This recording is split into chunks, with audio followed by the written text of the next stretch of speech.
Bugat nga dagan sa trapiko ang masinati sa Cagayan de Oro City labi na panahon sa rush hour tungod guba ang mga traffic light. Sayron ta ang dugang detalye sa live report ni Cyril Chavez. Cyril. Yes, Sara, mao kini ang kalbaryo karon sa mga motorista. Apan pagpasabot sa Roads and Traffic Administration nga ilan ang ginapangitaan og solusyon ang maong problema. Samtang pipila ka mga transport group sa Modern PUJ ang midulog sa LGU sa ilang problema. Iyahay og diskarte nga mga sakyanan sa intersections. Ingon ani ang sagad eksena sa mga kadalanan karon sa Cagayan de Oro City. Human nga wala gagana ang pipila ka traffic light sa syudad. Ang kahuot sa dagan sa trapiko mas mabatian pa sa rush hour sa paglibot sa GMA Regional TV 1 Mindanao.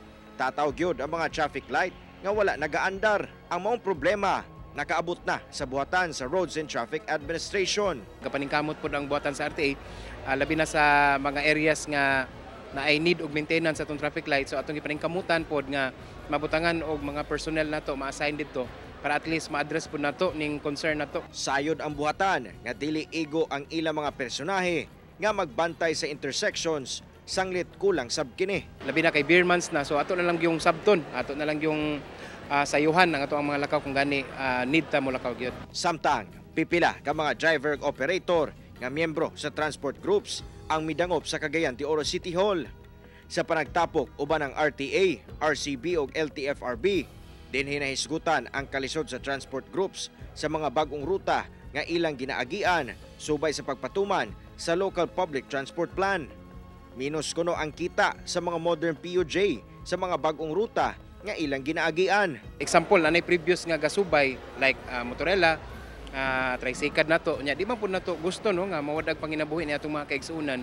So atong gipangayo ang cooperation lang gyud sa ato ang mga modern operators and drivers kani modernize nato nga ato po silang sabton no kay di man pud nato nga ingon nga kaliton pagwala. Dugang sa RTA nga ilang tun-an pagbalik ang mga posibleng lakang aron dili malugi ang drivers ug operators sa modern jeep. Sara, sa kasamtangan, light to moderate traffic pa ang nasinati nato dinhe sa Rodelsa Circle o Rotonda dinhi sa Cagayan de Oro City. Apan karong rush hour o alas 6 pasaka karong gabiuna gilauman nato ang paghugot sa dagan sa trapiko dinhiya. Ilabi pa nga kining dalana ang usa sa mga nag-unang dalan dinhiya sa sentrong bahin sa syudad. Sara. Okay, dagang salamat, Cyril Chavez.